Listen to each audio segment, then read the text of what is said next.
bendiciones y bienvenidos a Pan de Vida Podcast, en donde hablamos sobre la palabra de Dios para todo aquel que tiene hambre del pan vivo. Te invitamos a suscribirte a este canal para que recibas las notificaciones de los nuevos episodios. Y a continuación, el mensaje de hoy.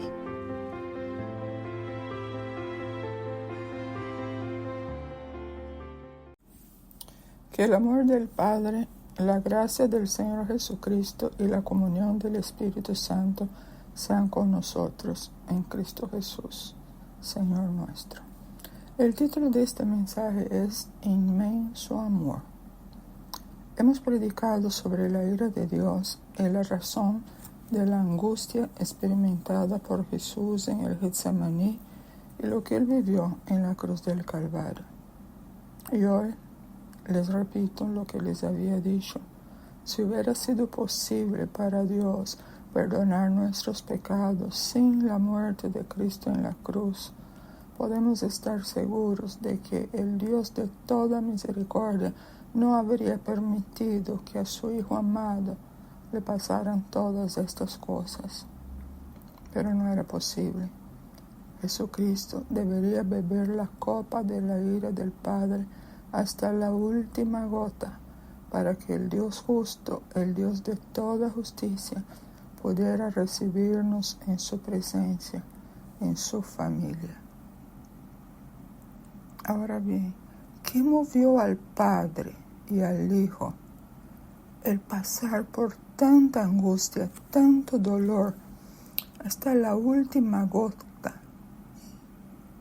Cosas tan espantosas que nosotros aún no logramos entender y tampoco lo entenderemos de este lado de la eternidad.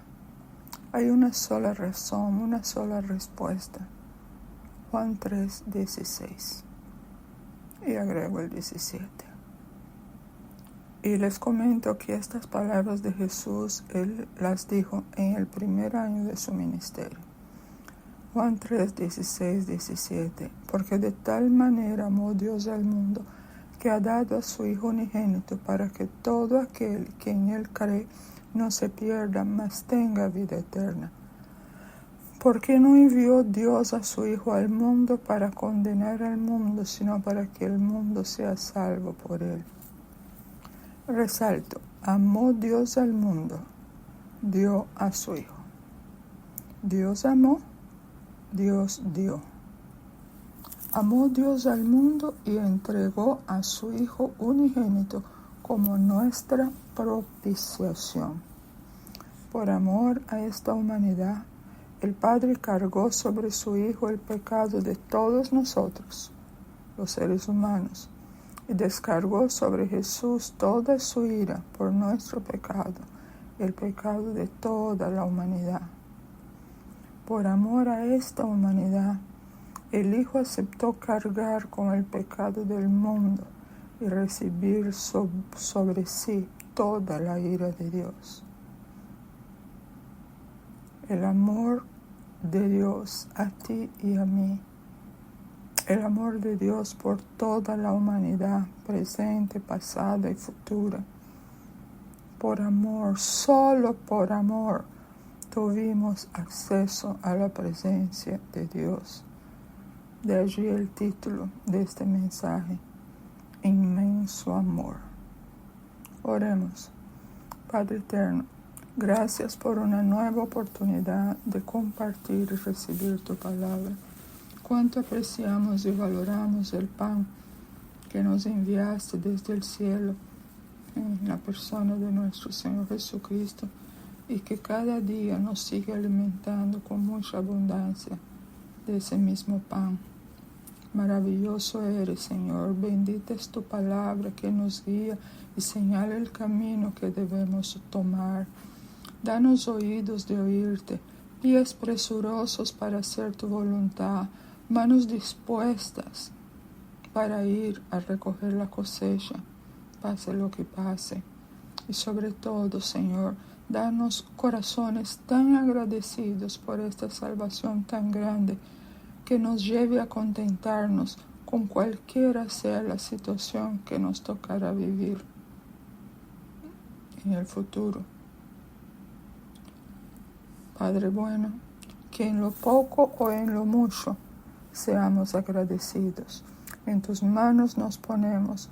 Cúmplase tu propósito con nosotros y con cada uno de tus hijos alrededor del mundo.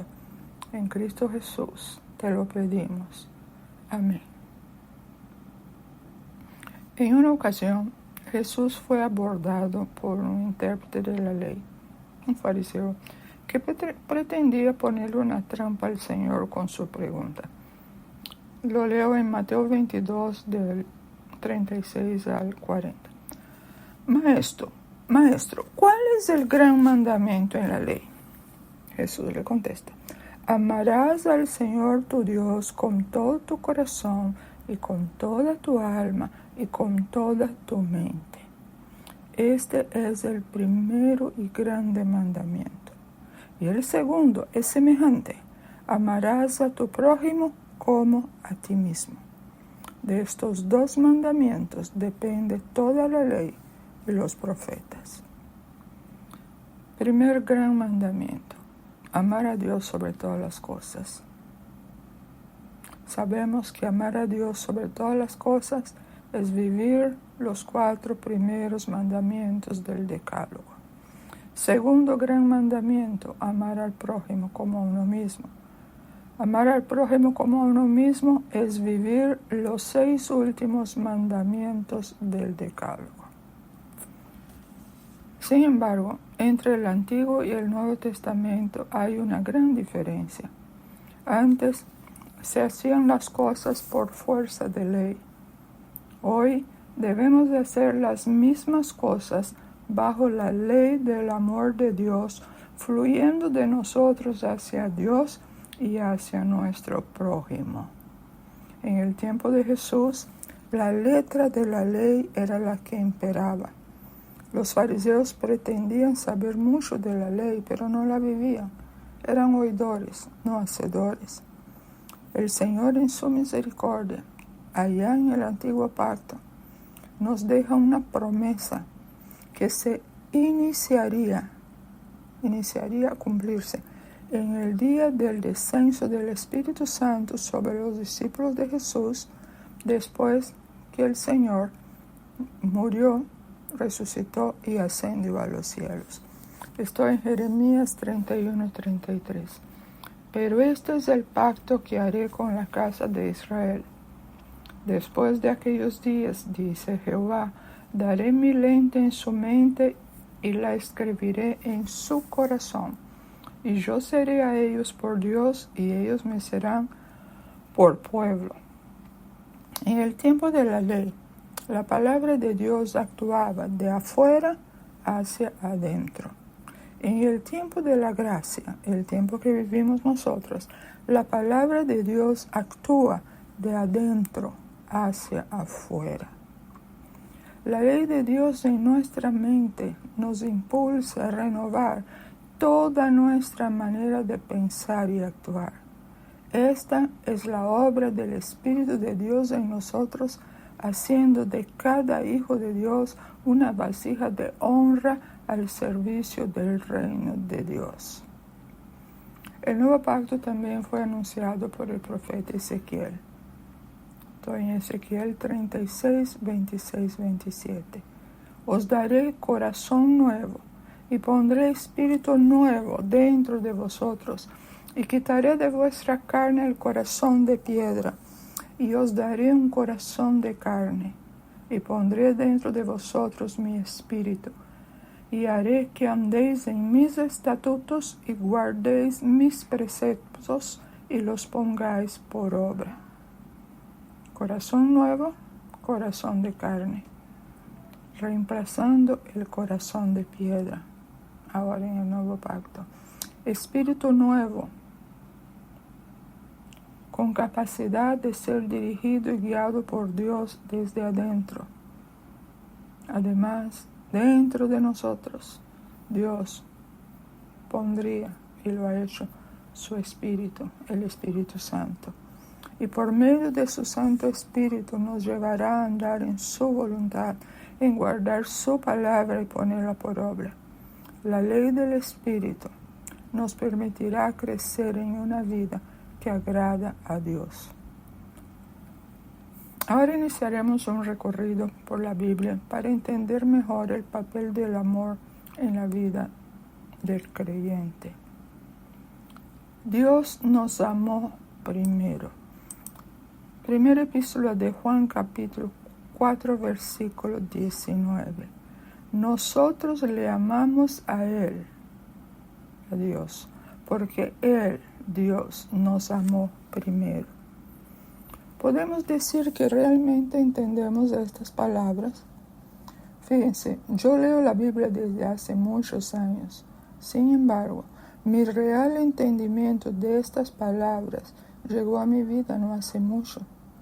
Si en aquel pasado alguien me hubiera dicho que yo no entendía el significado de estas palabras, yo hubiera porfiado. ¿Y por qué? Debido a que yo entendía muy bien el significado de las palabras dichas. Pero conocer el significado de una palabra no implica entenderla en el espíritu. Repito, conocer el significado de una palabra no implica entenderla en el espíritu. Son dos acciones. Una se da a nivel del hombre natural, del hombre físico, y la otra se da a nivel de espíritu. Y en el día que al Señor le plació alumbrar mi entendimiento, solo entonces yo pude entender estas palabras. Y en aquel momento las palabras, le amamos a Él porque Él nos amó primero, explotó en mi interior, produciendo una revolución interna, llevándome a experimentar un amor muy grande por el Señor, seguido de vivir ese momento con el corazón explotando de tanta gratitud por ese gran amor de nuestro Padre.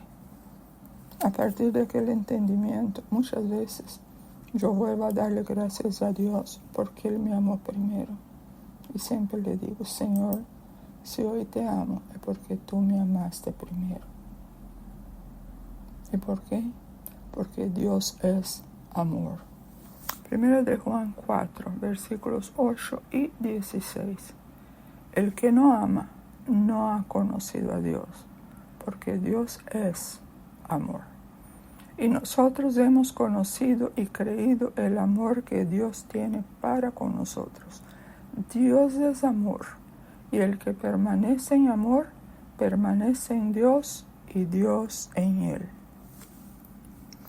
El que no ama no ha conocido a Dios. ¿Has tomado tiempo para meditar en estas palabras? Pregunto, cuando te airas, te enojas, ¿estás permaneciendo en el amor? No, estás actuando en la carne. ¿Permaneces en amor? Si permaneces en amor, permaneces en Dios. Cuando nos movemos por y en la carne, no estamos andando en amor y no permanecemos en Dios. Ay, pero yo no tengo la culpa de no tener amor, dirán muchos creyentes. Y yo le digo, si has nacido de nuevo, eres responsable de no tener amor. No, no me parece. ¿Por qué me dices esto? Me contestaría. Y yo respondo, te lo digo. ¿Por qué? El amor es derramado en los corazones de los que nacen de nuevo. Si tú naciste de nuevo, el amor ha sido derramado en tu corazón. ¿Y en qué me baso? En Romanos 5, versículo 5. Y la esperanza no avergüenza, porque el amor de Dios ha sido derramado en nuestros corazones por el Espíritu Santo que nos fue dado. Nadie que haya nacido de nuevo podrá decir que no tiene amor. Si lo hiciera, estaría yendo en contra de la palabra de Dios. Lo que debemos aceptar es la verdad de la palabra de Dios. Cuando vuelvas a reaccionar en la carne, dile al Señor: Padre, tu palabra dice que tu amor ha sido derramado en mi corazón. Y si tú lo dices, es verdad. Y si es verdad, el problema está en mí. Señor, trabaja en mí de tal manera que tu amor que fue derramado en mi corazón cuando nací de nuevo pueda fluir. Igualmente podemos orar por esa realidad. Señor, tu palabra dice que tengo tu amor en mí y ahora te pido que ese amor pueda dejarse ver en mi vida. Obviamente, esto no llega de la noche a la mañana. Sin embargo, sigamos poniéndonos en las manos del Señor y pidiéndole para que su amor, el amor de Dios en nosotros, empiece a fluir hacia los que nos rodean. Eso es lo que nosotros tenemos que anhelar, porque por algo el Señor puso ese amor en nosotros. Y eso no es todo. El amor es parte del fruto del Espíritu. Eso usted lo encuentra en Gálatas 5, versículos 22-23.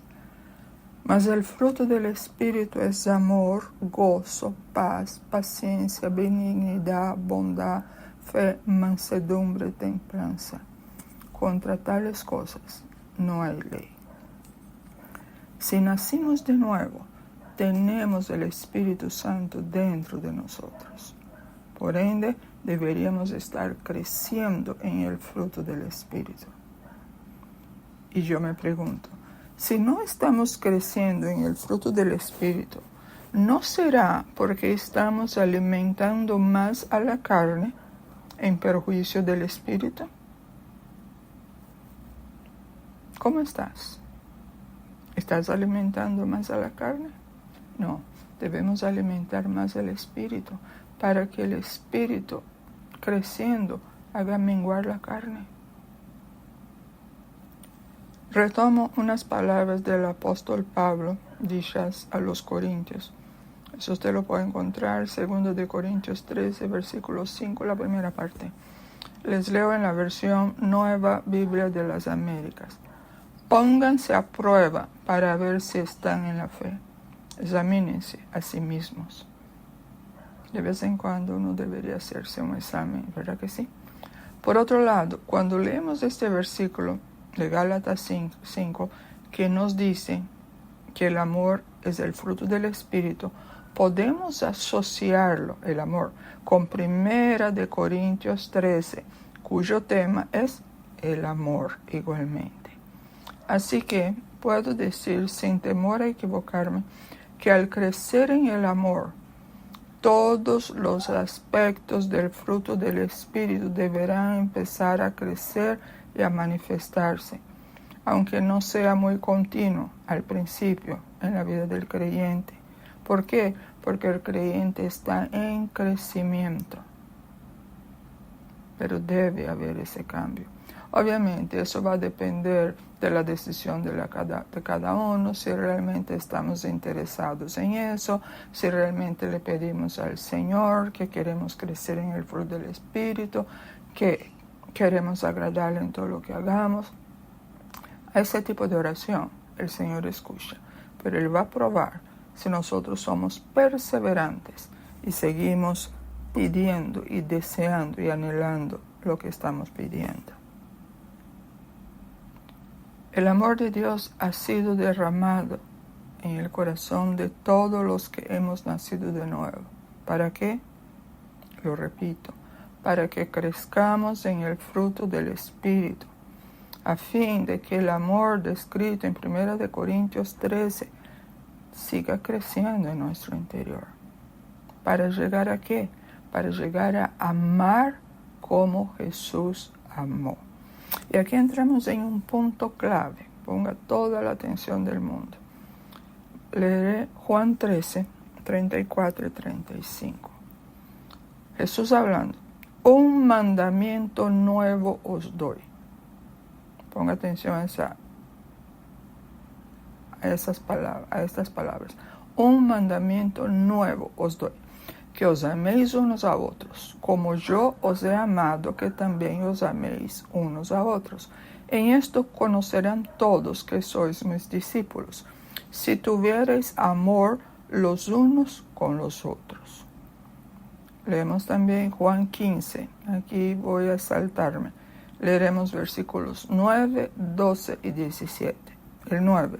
Como el Padre me ha amado, así también yo os he amado. Permaneced en mi amor. 12. Este es mi mandamiento, que os améis unos a otros, como yo os he amado. 17. Esto os mando, que os améis unos a otros. Repito, ponga atención a estas palabras de Jesús. Un mandamiento nuevo os doy. Este es mi mandamiento. Esto os mando, que os améis unos a otros. ¿Notaron? Esto os mando. ¿Qué implica eso? Eso es un mandato, no es una opción. No es que, bueno, si quieren háganlo. No, es un mandato del Señor Jesús. Ahora bien, ¿hacemos lo que dijo el Señor? No lo hacemos. ¿Y por qué no? Para poder obedecer a este mandato, debemos andar en el Espíritu y no en la carne. Debemos orar por este motivo. Debemos pedir y decirle al Señor que queremos amar como Él nos amó y nos ama. Eso no es varita mágica, no es instantáneo. Ese crecimiento en el amor es un proceso y va a avanzar de acuerdo a cómo es el Hijo de Dios. Y observen, estas palabras del Señor Jesús, lo que acabo de leerles, el Señor las dijo en la última cena del jueves, un día como ayer. Del jueves, hoy es domingo. Después que Judas había dejado el local para unirse a los que arrestarían al Señor. Ahora bien, ¿por qué Jesús dijo, un mandamiento nuevo os doy? Y este es mi mandamiento. Si en la ley de Moisés ya existía el amar al prójimo. Y les compruebo. Levítico 19, 18. No te vengarás ni guardarás rencor a los hijos de tu pueblo, sino amarás a tu prójimo como a ti mismo. Yo, Jehová. Jesús dice, un mandamiento nuevo. Este es mi mandamiento. ¿Por qué? Porque ahora Él agregará al mandato un adverbio relativo de modo. Ya no será solamente que os améis unos a otros, sino que ahora es que os améis unos a otros como. Ahí está el adverbio. Como yo los he amado. Y este es el amor de 1 Corintios 13. Amar como el Señor nos amó y nos ama. Juan 14, al versículo salteado, así que mencionaré el versículo. 14, versículo 15. Jesús hablando, todavía en la última noche que pasó con sus discípulos. Si me amáis, guardad mis mandamientos. Ese sí hace de la oración, si me amáis, guardad mis mandamientos, condicional. El que tiene, versículo 21, el que tiene mis mandamientos y los guarda, ese es el que me ama. Y el que me ama será amado por mi Padre, y yo le amaré y me manifestaré a él. Versículo 23. Respondió Jesús y le dijo, el que me ama mi palabra guardará, y mi Padre le amará, y vendremos a él, y haremos morada con él. 24. El que no me ama, no guarda mis palabras. Y la palabra que habéis oído no es mía, sino del Padre que me envió. Ahora quiero trabajar en lo que leímos. En el versículo 15, ¿no? Si me amáis, guardad mis mandamientos. ¿Por qué es importante amar a Dios? Cumplir con el primer gran mandamiento que dijo Jesús. Amar a Dios sobre todas las cosas. Porque en la medida que amamos al Señor, guardaremos sus mandamientos. Si no lo amamos, no podemos guardar sus mandamientos. Porque el guardar sus mandamientos depende del poder que recibamos de Dios. Y eso va ligado al amarlo. Y el Señor lo repite. El que tiene mis mandamientos y los guarda, ese es el que me ama. ¿Cómo el Señor te va a evaluar a ti si tú lo amas o no? En el mismo porcentaje en que tú y yo guardemos sus mandamientos. Porque los tenemos. Acá en el occidente todo el mundo tiene los mandamientos de Dios en la Biblia. Nadie puede decir que no las tiene. Pero no basta tener la Biblia. Yo tengo que guardarlos. Y esta es la señal de que amamos a Dios. Y Jesús sigue hablando. El que me ama será amado por mi Padre. O sea, no solo Jesús nos va a amar, sino que el Padre también nos va a amar. Porque el que me ama será amado por mi Padre. Si yo amo a Jesús, el Padre me va a amar a mí. ¿Por qué? Porque yo estoy amando a Jesús. Pero si yo estoy amando a Jesús, yo tengo que estar guardando sus mandamientos. O por lo menos estar en ese camino de guardar sus mandamientos. Y en ese caso nuestro amor no será nunca un amor perfecto. Pero ya empezó a verse ese amor, a desarrollarse. Y Jesús completa. Y yo le amaré. ¿A quién? Al que le ama. Y me manifestaré a él.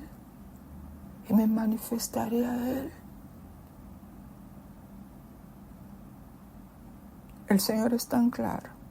Él pone las condiciones y los efectos del cumplimiento de dichas condiciones. Y repite, el que me ama, mi palabra guardará. Esas palabras yo las llamo el binomio inseparable. El que me ama, guardará mi palabra.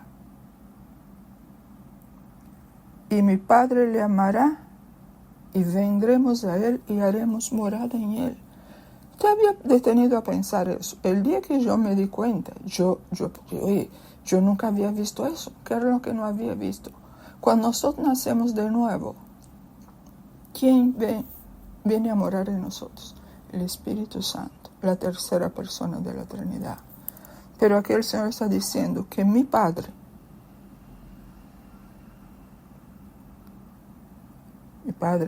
la primera persona de la Trinidad, y vendremos a él, vendremos que Jesús y el Padre, y haremos morada en él. O sea que el Padre, el Hijo y el Espíritu Santo morarán en nosotros. ¿Cómo lo hace? Yo no sé, yo no soy Dios, pero si Él lo dice es verdad, porque Dios no miente, Dios es veraz.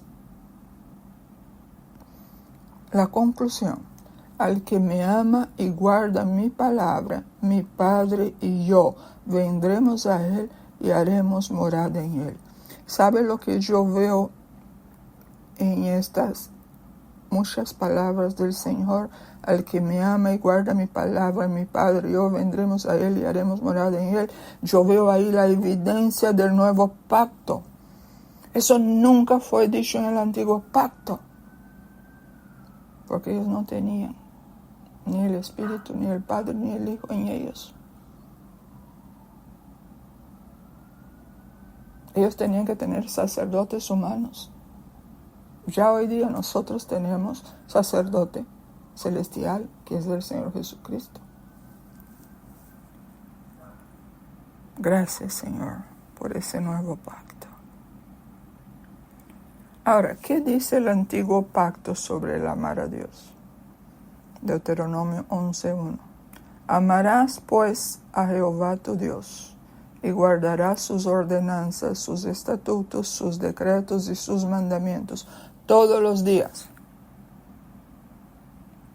Amar a Dios y guardar sus ordenanzas. Similar a, si me amáis, guardad mis mandamientos. Yo les digo algo.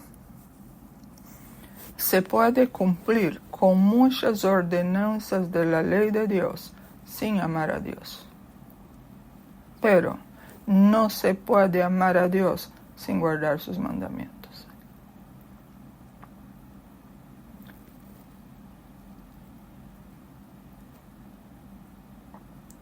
Juan 14:24. El que no me ama no guarda mis palabras. Y la palabra que habéis oído no es mía, sino del Padre que me envió. Aquí yo veo otro binomio inseparable. Las palabras de Jesús son las palabras del Padre. Las palabras del Padre son las palabras de Jesús. Amar a Jesús es amar al Padre. Amar al Padre es amar a Jesús. No podemos separar eso. Eso siempre estará unido.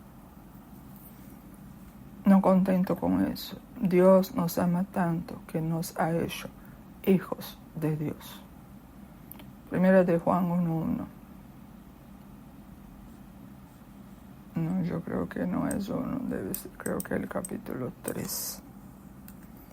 Mira cuál amor nos ha dado el Padre para que seamos llamados hijos de Dios.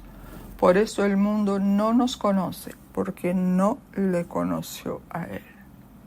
Mirad cuál amor nos ha dado el Padre para que seamos llamados hijos de Dios. Antes de nacer de nuevo, éramos criaturas de Dios. Luego, a partir del nuevo nacimiento, pasamos a ser hijos de Dios, coherederos con Cristo, miembros de la familia de Dios. Ahora, por un momento, piensa en un buen hombre, admirado por todos, vive una vida ejemplar, pero su hijo es una persona desagradable, maleducada. ¿Cómo este hijo deja a su padre? O deja muy mal. Y cada uno debe responder. Si tú eres hijo de Dios, ¿cómo dejas tú a tu Padre Celestial? ¿O deja mal o lo deja bien? Cada uno tendrá que dar su propia respuesta.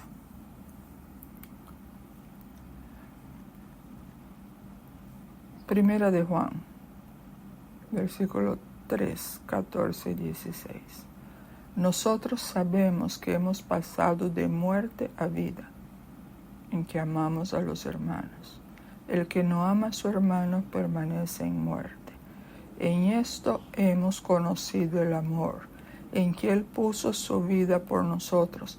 También nosotros debemos poner nuestras vidas por los hermanos. ¿De veras nos amamos los unos a los otros? No lo creo. Nosotros nos apreciamos, sí. Sin embargo, nos falta mucho para que de veras amemos a los hermanos. Algunos pueden decir, no, eso no es verdad, porque yo sí amo a mis hermanos. Fíjense, nosotros amamos a algunas personas y a veces hasta a muchas personas, pero amamos con el amor natural. No es lo mismo el amor natural que el amor fruto del Espíritu Santo, el amor que ha sido derramado en nuestros corazones.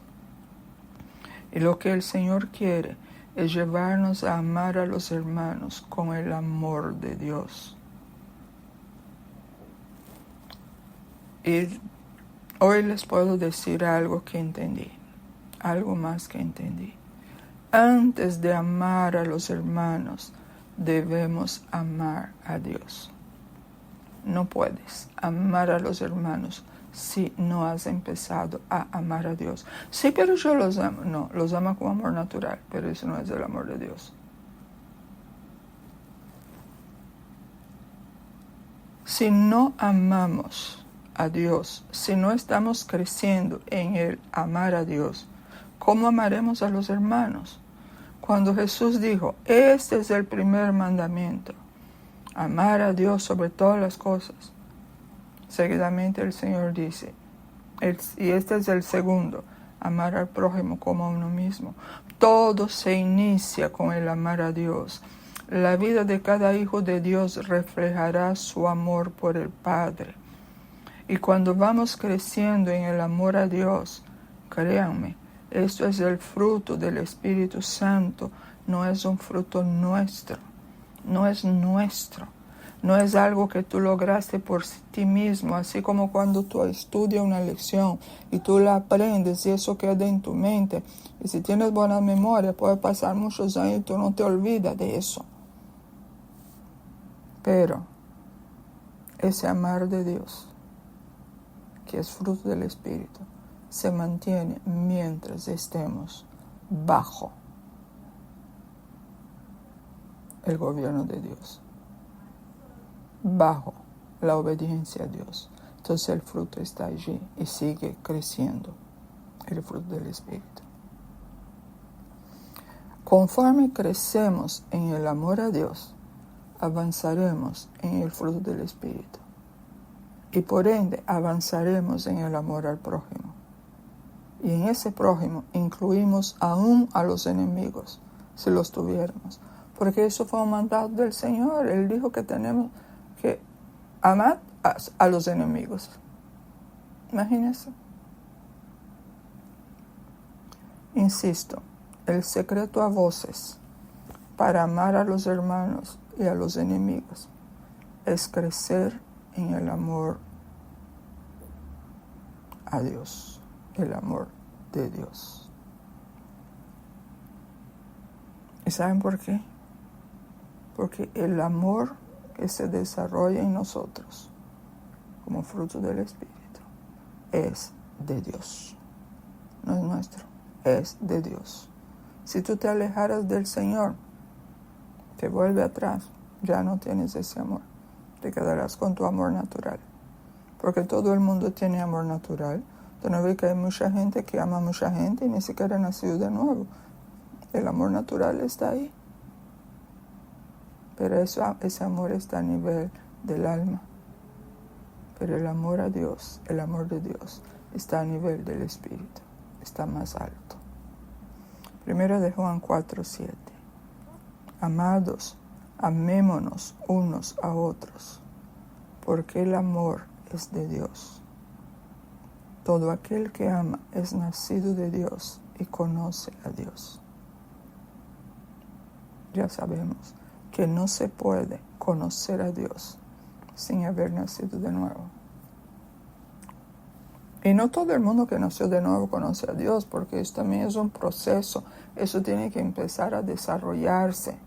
Eso no ocurre al principio. Este conocimiento de Dios, repito, es paulatino. Se desarrolla poco a poco.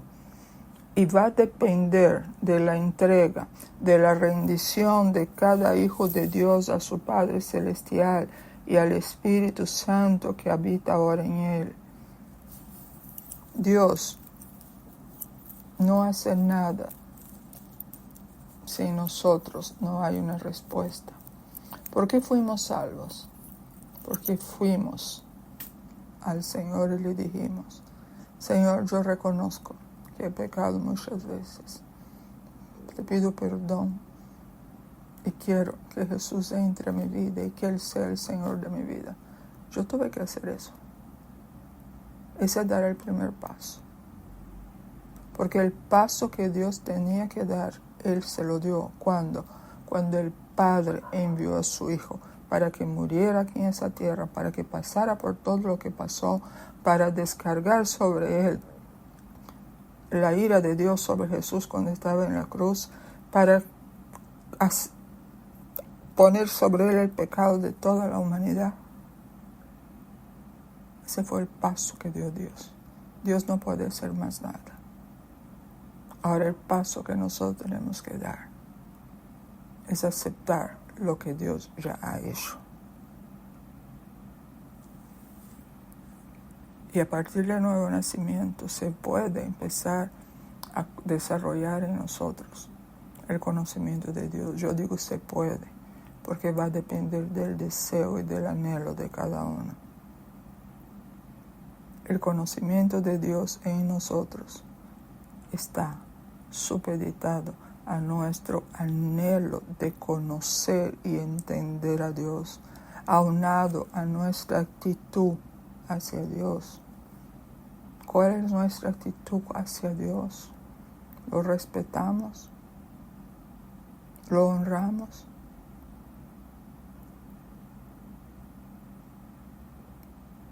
Y ese amor de Dios sigue y dice: el que ama a Dios, ame también a su hermano. 1 de Juan 4, 20, 21. Si alguno dice, yo amo a Dios, y aborrece a su hermano, es mentiroso. Pues el que no ama a su hermano, a quien ha visto, ¿cómo puede amar a Dios, a quien no ha visto? Y nosotros tenemos este mandamiento de Él: el que ama a Dios, ame también a su hermano. Yo me acuerdo cuando yo leía eso, yo decía: ay Señor, yo amo a mis hermanos, yo no los aborrezco. Yo no entendía en aquel entonces que ese era mi amor natural. Y tenemos que tener el amor de Dios, que es un amor espiritual. Ese es el amor que todo lo sufre, todo lo cree, todo lo espera, todo lo soporta. Eso no es humano, el hombre no puede tener eso nunca. Eso tiene que venir de Dios.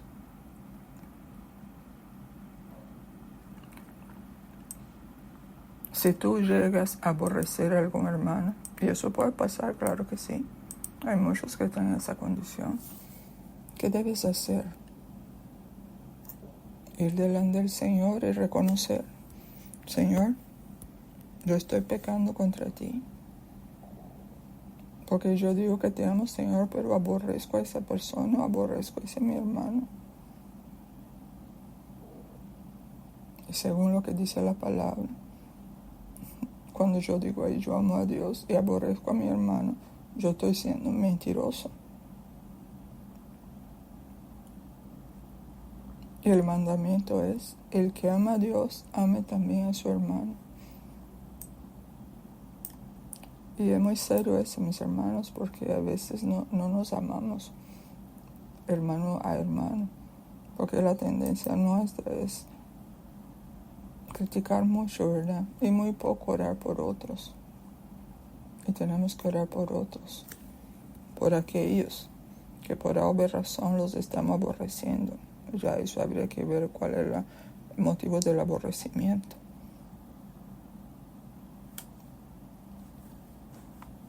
Y si no luchamos para que mantengamos un amor creciente hacia Dios, en la vida cristiana tendremos más derrotas. El amor de Dios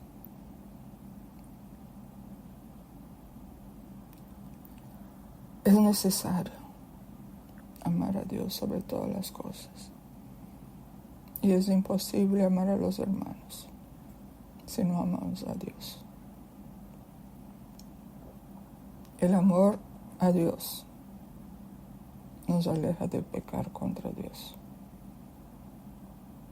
Porque cuando uno ama a alguien, eso se da a un nivel natural. Uno no quiere lastimar o herir a la persona. Entonces cuando uno está amando a Dios, pero ahora ese amor que viene de Él mismo, yo no quiero ofenderlo, yo no quiero ir en contra de lo que Él dice, yo no quiero apagar el espíritu, ni contristar, mucho menos apagar el espíritu de Dios que está en mí. Y en la medida que ese amor por el Señor va aumentando, ¿sabe qué pasa? Tendremos mayores victorias. A un mayor amor por el Señor, habrá más de Dios en nosotros y menos de uno mismo. Repito eso. a mayor amor por el Señor, habrá más de Dios en nosotros y menos de uno mismo.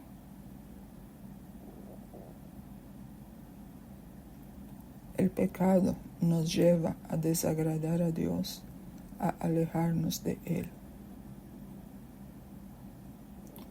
En este punto les quiero hacer una salvedad. La motivación, la razón por la cual queremos dejar el pecado debe ser para agradar a Dios.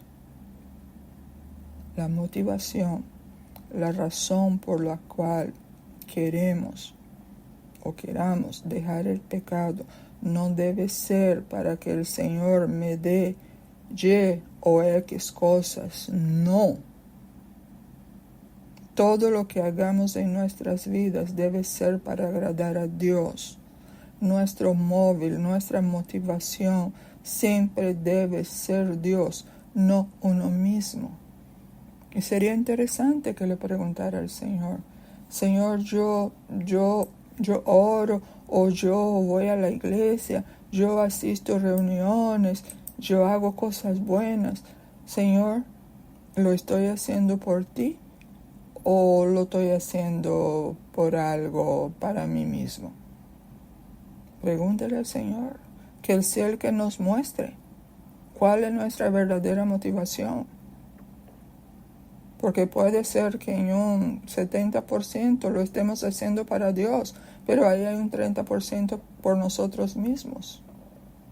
No sé si ustedes se han dado cuenta que Dios es exclusivista. Él quiere el 100% de nosotros, no parte, 100%. Repito, sin un continuo crecer en el amor de Dios, en el amor a Dios, tendremos más derrotas en nuestras vidas. Y pensando en eso, yo digo que ¿por qué tanta gente se aleja de Dios y vuelve atrás? Habiendo comenzado bien, corrieron bien al principio y se fueron. Volvieron, como dice una de las epístolas, como la puerca lavada vuelve a revolcarse. Así es aquel que vuelve atrás después de haber iniciado el camino con el Señor. Y me pregunto, el hecho de que esa persona hubiera tenido muchas derrotas, él no lo entendió, no podía saber que porque él no estaba creciendo en el amor de Dios, se puso molesto con Dios y se volvió atrás. Y yo encuentro otra verdad. Lo que nos mantendrá firmes en Dios, venciendo el pecado que mora en nosotros. Eso es paulatino, recuerden, eso no es instantáneo. Es amar a Dios cada día más. Y es bueno orar. Señor, yo quiero amarte más cada día. Yo quiero amarte más que a mí mismo. Quiero amarte a ti, Señor. Padre, yo quiero eso. La palabra dice que el Señor pone en nosotros el querer y el poder hacer. Entonces, cuando yo llego a ese punto de pedir ese tipo de, tener ese tipo de peticiones, es porque Dios ha puesto en mí ese querer, porque nosotros como seres naturales no queremos amar algo por encima de nosotros, porque siempre nos amamos a nosotros primero que todo el mundo. Aun cuando alguien dice, no, yo amo a mis hijos más que mi vida, no. Te amas a ti más que a tus hijos. No es verdad, sí. Entonces, ¿por qué yo hago todo eso por mis hijos? Bueno, porque eso te trae cierta ganancia. Que digan, ay, qué buena madre es ella. Entonces eso llena tu ego. Es que nuestro corazón es engañoso y a veces no nos percatamos de eso. En otras palabras, ¿qué es amar a Dios? Hacer su voluntad. ¿Y dónde tú encuentras la voluntad de Dios? En las Escrituras. Y cuando tú empiezas a leer lo que Dios quiere que tú hagas y tú no haces, ¿qué debes de hacer? Señor, yo quiero hacer eso. Ahora mismo no puedo, Señor, no puedo, yo no puedo. Pero tú puedes hacer eso, Señor. Pon en mí el querer y el poder hacer, Señor. Pon en mí ese querer y el poder hacer. Persevera en esa oración y verás cómo encuentra la respuesta. Amar a Dios es agradarlo. En todo lo que hagamos, yo insisto mucho en eso, en agradarlo con mis acciones, con mis palabras, con mis pensamientos, con mis motivaciones, con mis emociones. Amar a Dios es preferirlo a Él por encima de todo, aún por encima de nosotros mismos. Antes de terminar, yo quiero comentarle algunas palabras del Señor Jesús cuando Él estuvo en el hogar de Simón el fariseo. El Señor, debido a actitudes y pensamientos de Simón el fariseo, Jesús narra una historia. No voy a entrar en por qué Jesús narró esa historia, porque me interesa de aquí en adelante. Si no se acuerdan, vaya a Lucas, al capítulo 7, y empiece a leer y van a darse cuenta del por qué. Jesús le dice al fariseo, ¿no?, a Simón: un acreedor tenía 2 deudores. El uno le debía 500 denarios y el otro 50. Y no teniendo ellos con qué pagar, perdonó a ambos. Di pues, Simón, ¿cuál de ellos le amará más? Respondiendo Simón dijo: pienso que aquel a quien perdonó más. Jesús contesta: rectamente has juzgado. Y sigue hablando Jesús: Simón, ¿ves a esta mujer? Entré en tu casa y no me diste agua para mis pies. Eso era parte de la costumbre, que cuando llegaba un invitado a la casa, el dueño de la casa tenía que hacer que sus esclavos, y si no tuviera esclavos sería él mismo, lavar los pies de los invitados. Entré en tu casa y no me diste agua para mis pies, mas ésta ha regado mis pies con lágrimas y los ha enjugado con sus cabellos. No me diste beso. El beso también era parte de la cultura, pero Simón no le dio beso al Señor. Por eso él pudo decir: no me diste beso. Mas esta, la mujer, desde que entré no ha cesado de besar mis pies. No ungiste mi cabeza con aceite, mas esta ha ungido con perfume mis pies. Por lo cual, Simón, te digo que sus muchos pecados le son perdonados, porque amó mucho. Mas aquel a quien se le perdona poco, poco ama. En una lectura rápida, algunos podrían deducir que para ser perdonados y amar más es necesario pecar más, porque el que se le perdona poco, poco ama. Esa sería una conclusión, entre comillas, lógica, ¿no? Es necesario pecar más para ser más perdonado a fin de poder amar más al Señor. En realidad ese no es el significado del texto. Cuando Jesús le pregunta a Simón, ¿cuál de ellos le amará más? O sea, uno se le había perdonado una deuda mayor que al otro. Y Simón le contestó: a quien se le perdonó más. O sea, el que tenía la deuda más grande. Jesús también dijo: sus muchos pecados, refiriéndose a la mujer, le son perdonados porque amó mucho. Aquel a quien se le perdona poco, poco ama. Así que veamos ahora el significado de estas palabras. ¿Cuál de ellos le amará más? Aquel a quien se perdonó más.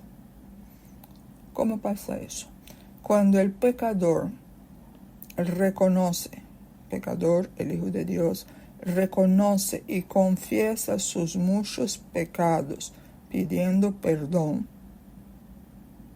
y siendo perdonado, es cuando se da cuenta de que, pese a tantos pecados, el Señor lo ama y le perdona. al saberse perdonado, perdón ese que trae consigo la paz que sobrepasa todo entendimiento, este creyente cae postrado a los pies del Señor, dándole gracias por ese perdón, por el inmenso amor de Dios hacia él, que no merece nada. Ese hijo de Dios se siente muy agradecido y muy amado por el Señor por haber sido perdonado. En cambio, la persona que poco se le ha perdonado, y eso no significa que es porque pecó poco, no significa eso, significa que la persona no tuvo ni tiene conciencia de haber pecado contra Dios. Por eso es que se le perdonó poco, porque nunca pidió perdón, porque no tiene conciencia de todo lo que ha pecado contra Dios. Me acuerdo cuando cantábamos una canción que, Renuévame, creo que la canción, que en un lugar dice, y todo lo que hay en mí, todo lo que hay de mí está mal, no sirve. Yo cantaba esa canción y cuando llegaba en esa parte yo me decía, no, yo tengo cosas buenas. Todavía yo no veía. Repito, la persona que poco se le ha perdonado, eso no significa que es porque pecó poco, sino porque la persona no tuvo ni tiene conciencia de haber pecado contra Dios, aun cuando haya nacido de nuevo. Así que cuando día tras día pecamos, no significa necesariamente que vamos a pecar todos los días, sino pecar con frecuencia. Y el Señor nos hace ver que hemos pecado contra Él, porque ahora ya hay conciencia, porque conocemos más la palabra de Dios, sabemos las cosas que a Dios le agrada y Dios no le agrada. Y la oración también, porque oramos, Señor, muéstrame qué estoy haciendo que a ti no te agrada, qué hay en mí que a ti no te agrada. Y el Señor nos hace entender. Cuando nosotros entendemos por la obra del Espíritu Santo que hemos pecado contra Dios y le pedimos perdón, somos perdonados. ¿Y cuál es el resultado? Ponga atención a eso. Nos damos cuenta de que cada día amamos más al Señor porque vamos entendiendo que somos peores de lo que nosotros pensábamos que no éramos. Y que el Señor, a pesar de todo eso, nos amó, dio su vida por nosotros, siendo aún pecadores, y Él nos sigue amando, aunque todavía sigamos pecando contra Dios, cuando cedemos a la naturaleza carnal en nosotros. Y usted va a encontrar que hay muchos cristianos, quizás hasta predicadores, que rechazan y no aceptan eso del arrepentimiento diario. Bueno, necesariamente no es diario, pero casi. Porque dicen que no es necesario arrepentirse porque el Señor perdonó todos nuestros pecados. Entonces, ¿cuál es la importancia de arrepentirse por pecados pasados que sabemos que fuimos perdonados, pero nunca nos dolió? Sí, el Señor me perdonó. ¿Por qué? Le voy a dar un ejemplo. Imagina que tú tienes una deuda desconocida para ti, por alguna razón. Y un día alguien paga tu deuda, pero tú no sabes ni que tenía una deuda. No sabes quién fue el que pagó una deuda que para ti era inexistente. ¿Podrás tú estar agradecido con esa persona? No. Entonces, el arrepentimiento es necesario debido a que cuanto más conciencia tenemos de que estamos pecando contra Dios y Él nos perdona, vamos a Él con esa convicción de que hemos pecado. Y como resultado le vamos amando cada día más al ver su gran misericordia y amor hacia nosotros, pese que seguimos siendo infieles. Y cuando nosotros no practicamos el arrepentimiento, es decir, cualquier pecadito que cometas, tenemos que ir y pedirle perdón al Señor. Y cuando hacemos eso, estamos avanzando en el proceso de santificación, cumpliendo lo que Jesús dice allá en Apocalipsis 22:11. El que es justo, practique la justicia todavía, y el que es santo, santifíquese cada día. Eso es un proceso diario, porque hay que santificarnos. Hay que limpiarnos de las cosas que a Dios no le agrada. Hay que separarnos de las cosas que a Dios no le agrada. Pero cuando yo impido que la persona se arrepienta, practique ese arrepentimiento diario, ¿qué significa eso? Que pecado cometido, pecado confesado, pero tiene que haber arrepentimiento. Y si no siente arrepentimiento, es porque no tienes convicción de pecado. Entonces tienes que pedirle al Señor que te dé convicción de pecado. Señor, yo sé que eso es pecado porque tu palabra dice que es pecado, Señor, pero no siento nada, para mí ni fu ni fa. Señor, dame convicción. Y cuando el Señor da convicción, eso te va a doler. Es de esa manera que tú sabes si tu arrepentimiento es genuino o es mero palabrerío. Cuando eso te duela, haber pecado contra Dios.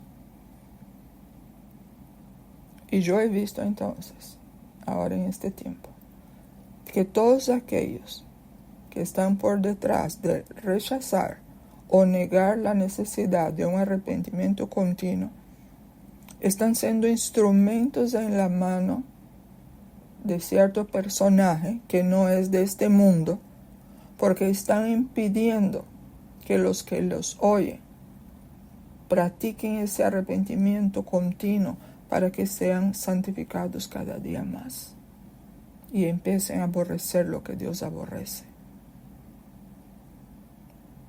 Seamos cuidadosos con eso. El arrepentimiento es necesario. ¿Por qué? Porque la finalidad del arrepentimiento continuo, entre otras cosas, es llevarnos a crucificar la carne, es llevarnos a morir al yo. No hagamos caso de los que propugnan que el arrepentimiento no es necesario. Nuestra meta es crecer en el conocimiento, en la verdad y en el amor de Cristo. Nuestra motivación, nuestro objetivo, nuestro móvil es uno solo. Queremos agradar al Señor con nuestras acciones, palabras, pensamientos, motivaciones y emociones. Todo aquel que se ve a sí mismo como alguien que ofende a Dios y que se duele por eso, ese es el creyente que se ha dado cuenta de que ha ofendido y pecado muchas veces contra Dios y que le es fácil ir donde el Señor y pedirle perdón. Porque en la medida que reconocemos nuestros pecados, grandes o pequeños, en la medida que nos arrepintamos y los confesemos al Señor, más estaremos amando a Dios. Y por ende eso va a afectar para bien, incidir en el amor que tenemos a nuestros hermanos. Lo que les he hablado ahora de último es una advertencia, sí, pero no haga de esa advertencia una obsesión por el pecado. ¿Qué significa eso de hacer del pecado una obsesión? La obsesión por cualquier cosa buena es un arma utilizado por el infierno. El diablo todo lo distorsiona.